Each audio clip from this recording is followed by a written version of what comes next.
Hello everyone, and welcome back to Artists, Icons, and Entrepreneurs. I am your co-host, Lulu Benavidez, and today my co-host, Sue, and I are bringing you an episode that will challenge the way you think about consumer behavior, especially in the beauty industry. This is the second time we are featuring some of this discussion, but we knew that you wanted to hear more from Dr. Alexander. His insights into consumer behavior are simply too valuable not to revisit. If you enjoyed our first conversation in Season 1, Episode 12, Dr. Leon Alexander shares the future of the beauty industry. This one takes it even further. Dr. Alexander will emotionally trigger to the subconscious buying behaviors. He will break down how businesses, especially in the beauty world, can connect with consumers on a deeper level. So whether you're a stylist, an entrepreneur, or just fascinated by the psychology behind purchasing decisions, this is the episode for you. Get ready for a fantastic journey into the mind of the consumer. Welcome, Dr. Leon Alexander. I studied the industry and I was mindful of what Walt Disney said. Think of what the competition are doing. I do completely the opposite. Don't go down the road less traveled. And instead of designing space around a service business, which traditionally is what happens, I studied the consumer. Designed the space, Eurisco designs the space around the emotions of the consumer, accommodating the functionality of service. That's exactly what Apple stores do. They design their space to seduce and allure people into the store and get them to touch the product. So, it's emulating the best practices of successful retailers outside the industry, successful marketers like Walt Disney, retailers like Apple, and service providers like Michelin restaurants. They study the consumer and build their business model around their emotions. That's what I did in salon design. We design it so that every zone creates environmental psychology. In the color area, it has to be exciting. In the shampoo area, it has to be relaxing. In the styling area, it has to be energetic. In the retail area, it's got to be a buying environment. So subliminally, you are in different zones of behavioral psychology, environmental psychology. And so if you design your space around their emotions, then you accommodate the functionality of service. You've got people recognize it in that environment. It's not a case of, we've got some space, let's put some chairs there or stations there. It's where the consumers are going to feel that emotion. And that really is what we decided to do. And then what I wanted to do is I wanted to design it so that color becomes a feature. So you go through the color to get to everything else. I wanted to design it so that we had unique materials like lacquer instead of laminate, stained steel and acrylic, so that the materials are high end. And walking there, you feel important. Like if you go into an Apple store or Walmart, you feel differently. Not that there's anything wrong. It's just that you feel a different environment. If you go into a Michelin restaurant, the way it's designed, a cafe, you will feel different. So we're trying to seduce the consumer to feel emotion. It's all about emotion. Life is about emotion. In the annals of salon history, we are experiencing a mile marker that points to this unprecedented time, the period where our industry shifted of its traditional access. Change will not come if we wait for some other time. We are the ones we've been waiting for. We are the change we seek. I don't allow the word impossible in my vocabulary. Impossible is where logical thinking ends. Right. And creative thinking begins. The world achievers have always focused on the possible to seize the day. And that's so true, is that if you work on people or the consumer emotions, then everything else will fall into place. But it all begins with that emotion, how they feel. Angela said, just people remember how they feel. Right, exactly. It's about the ideology as well of the salon. And at the core of every great salon sits an ideology. You're always one decision away from a totally different life and business. One decision away. Well, I've noticed in my particular business is that where the older stylists, like myself, we never took a lunch because we always worked. We always just worked. That was just part of who we are. Now I have a younger group of people and they take a lunch break. They take time off, so I've had to change the way I think and the way I work. What they're doing, even, I don't take a lunch break. Well, I don't work that much, but I do work. It's working through that, giving them that lunch break helps their mindset, helps their body, helps, they think differently than what I do, or the older people do. So it's interesting. The digital marketing is totally digital. It's totally different than what it used to be, because we didn't have digital at that time. So now you have to play on having a website, having online booking, have things that the consumer wants and needs, because they can make an appointment in their pajamas at 2:00 in the morning. It's very interesting you say that, because although you are correct, the generation thinks differently to us, they think differently to each other. Everyone is an individual. So, what is right for one isn't necessarily right for the other. People absorb information differently. Some are auditory, some are visual, some are kinesthetic.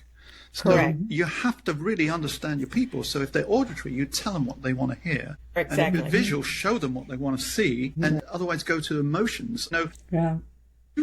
The future of any business that's in the service business, it's not about service only. It's not about experience. It's about personalized experience. So that's why I say they're all different to each other. If I was to give you a value-added service, complimentary hand massage, scalp massage, or makeup touch-up, it's an experience. But if I did it to the next person, it's a generic one. Right. The future is personalized experiences. Each person as an individual. I don't want to be a number. I want to be treated as an individual. And that's fundamentally key. The services you do, the technology. Later on, we'll talk a little bit how technology is going to really make a difference in our industry. But that, to me, is the key. And we have to entertain people. That's another function. I always say that the salon is a stage. All the staff are actors. The customers are the audience. And our job is to entertain them. One of the things that I've struggled with, which fits in beautifully with what you're saying, is in trying to adapt this old brain and these old traditional methods and embrace the change, because you're not going to stop it. There's two distinct things that I've had to wrestle with. The one is my generation, Lulu's generation. We were highly motivated by money. If you said, what does success look like? Show me your shoes, show me your car, show me your jewelry. That's how we define. The younger generation today is not necessarily, although money is important, they are much more apt to be motivated by feeling and experience than they are money. The problem is we have to learn how to give that to them, because that's not our life learned experience. And the other thing that I struggle with is these poor young people have really grown up in a time of instant everything. I mean, you look at the average 25, 30-year-old, and that's the mature ones, take 18 or 9, everything has been instant.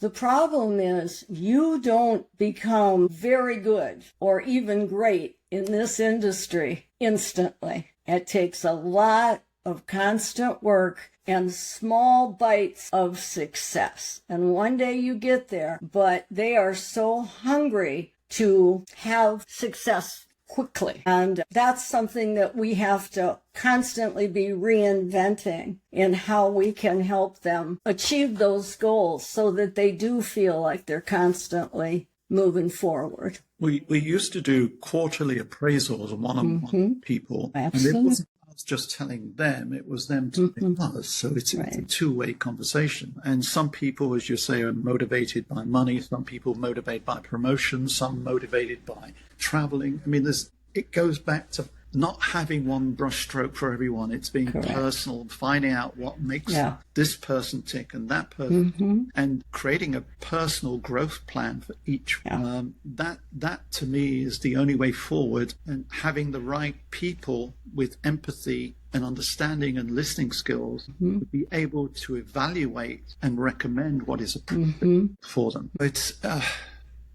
I've always said, decide who you are and how you want to feel, then reject everything that doesn't align with your choices. It's pretty simple. Conveying that to people in either a visual, auditory, or that way. Because if I said that to an audience, a third will say yes, a third won't understand it, and a third will think, well, maybe I'll do that in 6 months' time. Correct. There isn't I speak at different events around the country, and I know that I have a mixture, a common denominator of different absorption rates and intellect. Right. So I have a choice. I can bore them or I can stretch them. You're never going to hit that level where whatever you say meets everybody. I would rather show them a vision of the future. And some people will get it, and some people say, I didn't understand that. They come back, and that's a good question. The truth is, there's a segment that will never get it. And, you have to be honest, and say that this is life. Right. This is not just the beauty industry, and it's not your salon, it's not your thing, it's life. So you have to gravitate to people who need support, need help, and you are the catalyst to help them develop their career. Which really is the beautiful thing about our industry. I think if you find people who've owned salons, who've been in salon industry for any length of time, and you say, what really motivates you? Developing people and watching people grow is the greatest gift that you can have. When I never set out to own a chain of salons, but how it developed was, after you go through about your third or fourth walkout and you have to start over, you say, well, now why did these people leave me? And you finally get to the answer is because they want to have what you have. So I started saying to my key people, now, if you get to the point where you're thinking about opening your salon, why don't we do it together? We could open another salon because I need to have somebody that I trust and know and will do things and has a good business foundation. And honestly, that's really how I wound up with salons, because you realize that people want to grow. Most people, most good people, most ambitious people want to grow, either creatively or business-wise. So you have to build that in. Like you said, everyone's a little different, but that's the greatest feeling in the world, is to make other people successful. So I'm going to share something with you that we talked about. This is an interesting time. People are not showing extreme profits. Some are breaking even, some are losing, some are making a small profit. The goal is not to take the business to the next level. Quite frankly, I don't know what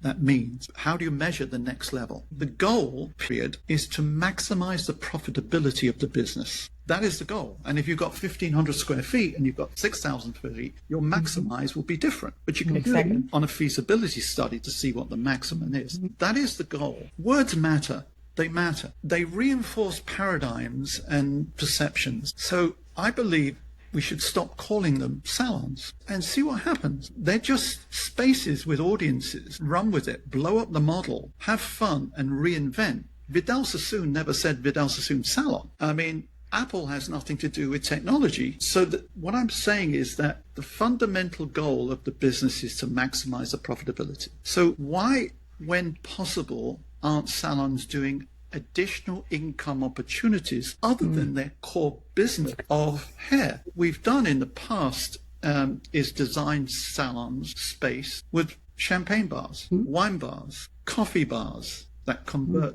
wine bars in the evening, retail other than hair products. We're fixed with a comfort zone and mindset that we're a salon and we do hair. VS only has 35%. They're a pharmacy of pharmaceutical things. They sell everything else. Gas stations don't just sell gas. Starbucks, the greatest amount of Starbucks is not coffee, it's other things. Once you put salon, it kind of labels you. If you actually say Vidal Sassoon, for example, you could sell anything relating to that consumer. See, that's the other thing. I don't think they're guests. I think they're consumers. Now, I would call them a guest because it's the polite thing to do. Bring the guests through or bring them by their name. I'm thinking they're consumers. When did I stop being a consumer? When you allowed me to.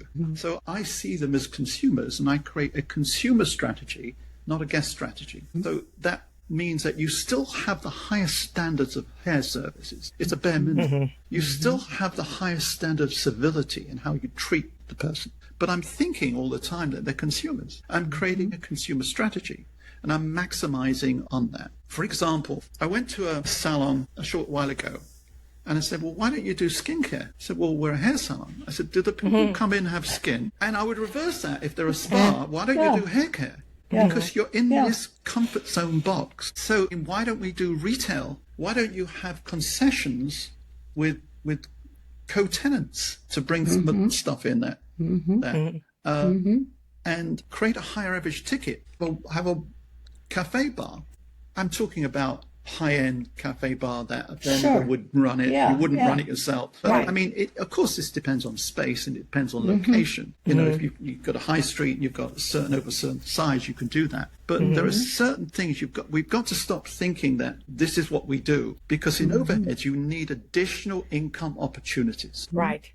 And, that's so true, is you need additional income opportunities, which leads me into what we do at the salon is not only do hair and skincare, because we upstairs we have a spa, but we also have a big retail, not retail so much as shampoos and conditioners and what have you, but also accessories. This past weekend we had a pop-up clothing person came into the salon and she did a pop-up for several days. So we're trying to, like you said, get the consumer to buy other things other than think of it as a hair salon. Right. And it's a mindset as well. I mean, look, consumers come to my house. I wouldn't want to sell to them. You don't sell to, you don't sell to guests. Right. Guests come in, you take care of them. It's a mindset. And that came from the hotel industry, and we adopted that name. But they are, if you always think of them as consumers. Right.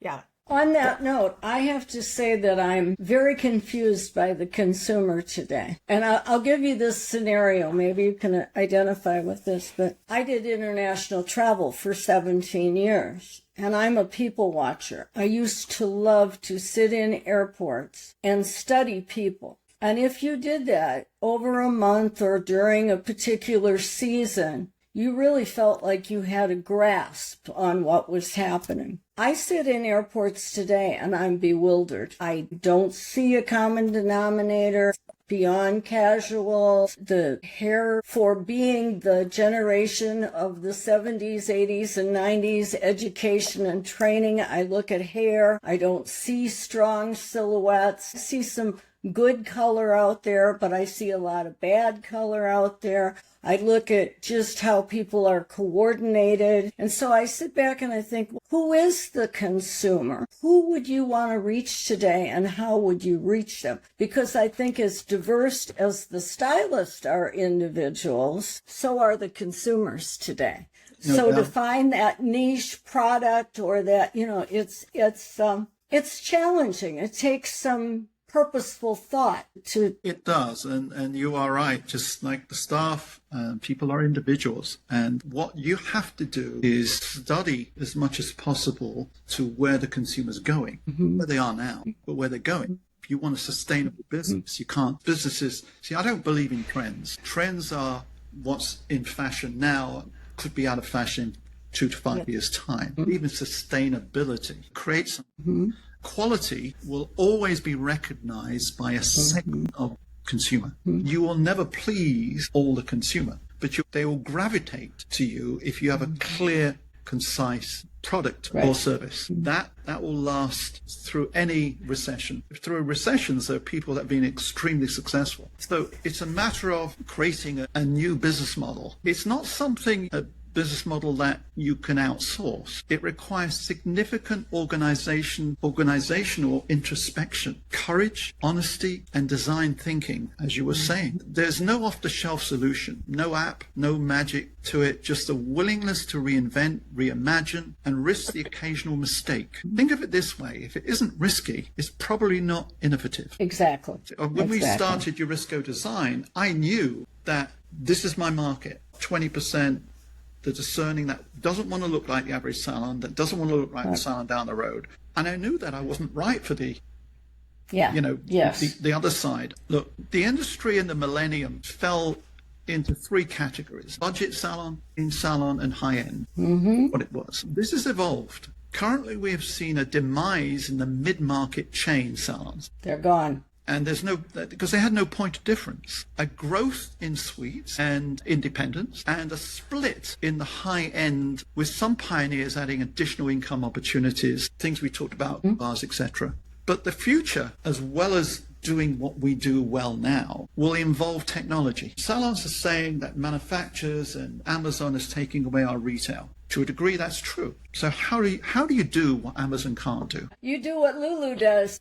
So I tell you how it can be done. Generally, what happens is retail's done in the retail area, and says goodbye to the customer, who walks to the front, and the stylist gets on with their next customer. What we're working on is smart mirrors built into styling stations. So you capture them in the chair, and what the stylist does is bring up the products they've used on the consumer. These are the products I used on you. It shows the features, benefits, it shows how to apply it, it shows what the product's links sell to that, and these are the products I used on you. Let me show you how you use them and how often. The chances of the consumer buying products when they're in the chair, and they pay in the chair because the features, becomes greater. It becomes greater. So that's one aspect of increasing retail sales by doing it through smart mirrors in the chair. The second one is to having websites that direct your database to the website with virtual reality, augmented reality, so that when you go to the website, this is what Amazon don't do. You have a virtual reality person that says, what type of hair have you got? What type of skin have you got? It's asking you the consultation questions you would get in a salon. Amazon doesn't do that. So you're capturing your database with an incentive to go to your website, that somebody's asking you personal questions about your skin and hair, and it's recommending the appropriate ones for you. So you're capturing them in three ways. You're capturing in the chair, you're capturing them on the website, and you're capturing in the retail area. Point and see. I was in London last year, and it's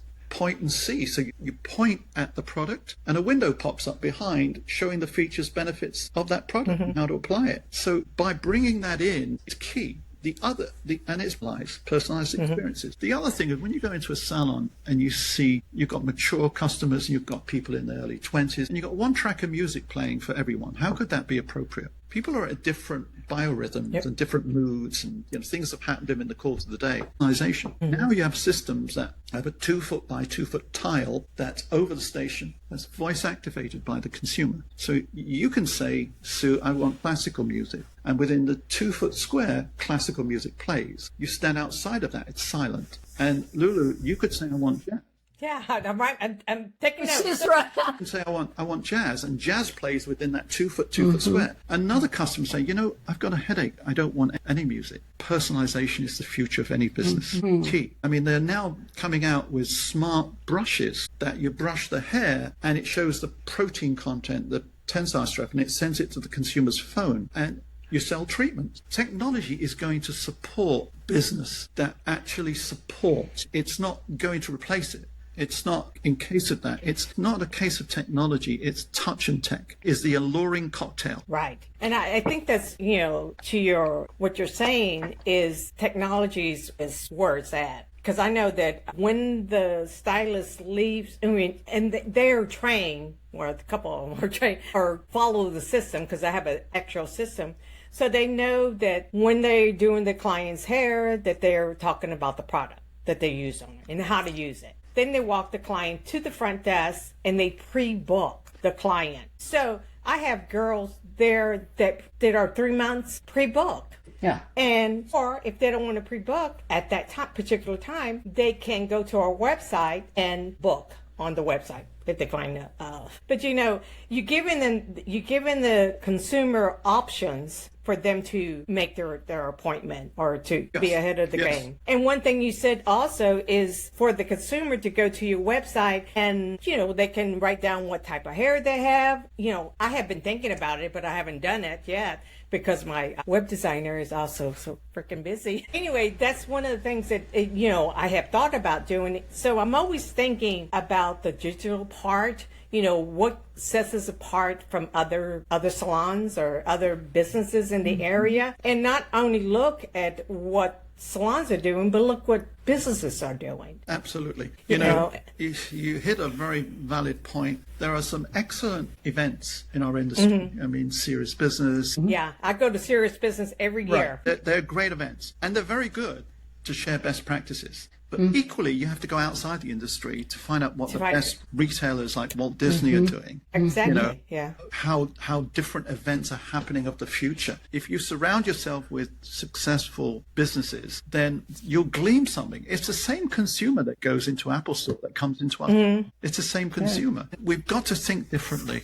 We have to think differently. If we want to maximize our salon business potential, we must escape the usual initiatives and look at our business in a new way, the way the consumer sees it. You know, we can control the nature and development of our thinking processes. Our ability to think, creativity is theoretically infinite. We need to understand fear is the biggest reason people buy. They buy because of fear. That's why we buy insurance. You know, that's why certain skincare, fear of getting old. We're in an industry that bases its strategy more on feelings and facts. We have no choice but to look at the business differently, and the biggest difference will be in our bottom line. And that's fundamentally critical. The quality of our business, of our salon business, and your life is in direct proportion to the amount of risk and uncertainty you could comfortably live with. That's so true. That is so true. So I know this was Sue's questions, but I'm going to ask anyway. So you wrote 2 books. Yes.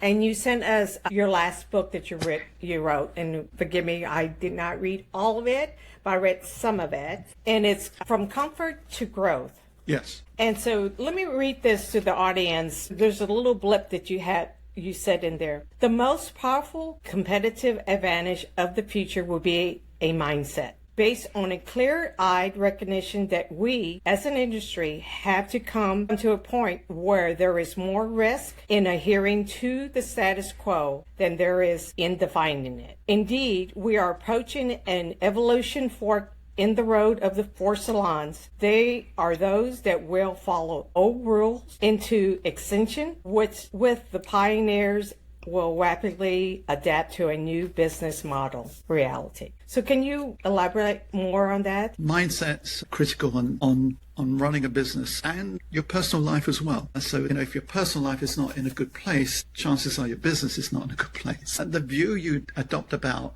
yourself profoundly affects the way you think. How you think affects the decisions you make and the way you lead your life as well. And the way you lead your life affects the vision and mindset of your salon business. We mystify the idea of a personal experience, for example, like it's a dark art. But at a molecular level, all experiences are just an amalgam of content, emotional, physical, and digital, and intellectual content. The difference between a generic experience and a personal one is the quality of the content. And that's about mindset. I said this earlier, but just to repeat, the quality of your salon business and your life is in direct proportion to the amount of risk and uncertainty we live with. And you'll most likely not be willing to step out of your comfort zone and into a discomfort until you are extremely uncomfortable with the comfort zone itself. It's your mindset is critical. It's where you are, and on an emotional scale, we fluctuate during the course of a day. Yeah, we do. Somebody gives us good news and bad news. It affects our mindset. Exactly. On an emotional scale, 10 being high, 1 being low, and 5 being equilibrium, most people fluctuate between 3 and 8. On a daily basis. I've trained myself to fluctuate between 4 and 6. I don't get too excited. I don't get down. So I stay within a fluctuation that enables me that if you approach me with something at 9:30 or 4:30, I'll probably give you the same answer. I'll probably come up with the same decision. Now, it might not be a decision you like, but it will be consistent. When you're in business, if you're giving, or in personal life, you're giving a decision when you're emotionally unbalanced, that affects people's lives. Exactly. Wow. I think it's possible, Lulu, that we've interviewed a mad genius today. I think so. I think it's possible. I think we may have. And I definitely want to read your books. Yeah.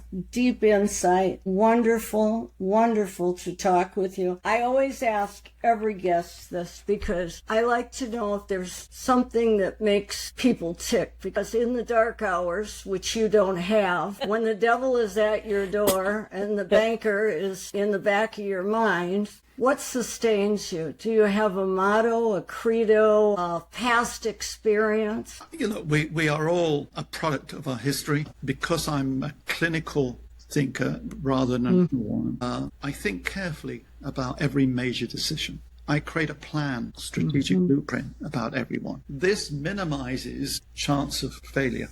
This increases chance of success. My heroes are people like Churchill. Absolutely. Love Churchill. Nikola Tesla, Da Vinci. Yeah. Kind of the first women prime ministers. What they do to get to the top, like Golda Meir.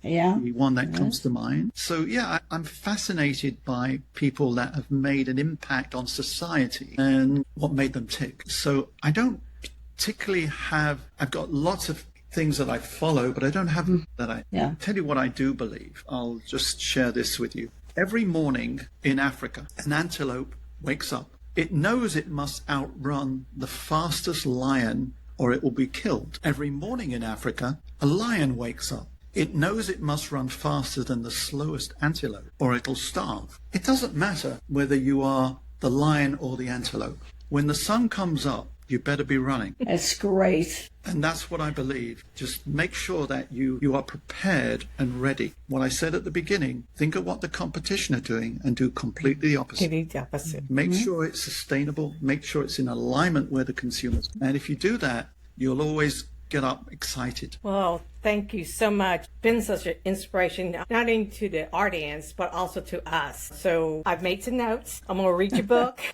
and some of this I've already done. Some of it I'm going to do. So thank you so much for this episode. You're welcome. We learned so much from you, and you're incredible. Maybe we'll have to ask you to come back on the show in maybe a year and share the new technologies that you're doing with UNESCO and through your salon design. I love where you're going. I love it. So thank you. I will. I mean, I'm planning to go where the consumer's going. And that's where we should all be, is where the consumer is going. And what makes you so unique is that you actually have a beat on the pulse of where it's going, where a lot of people are just trying to copy what's already been done. That's what's so refreshing. It's a new vision. I love that.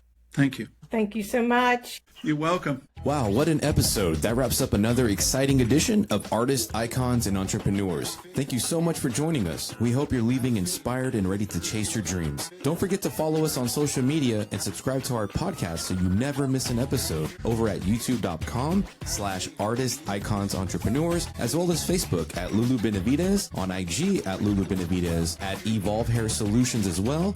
And don't forget to visit our website at lulubenavidez.com and evolvehairsolutions.com to stay updated. Until next time, keep dreaming big, creating boldly, and making your mark on the world. Thanks for listening, and take care, everyone.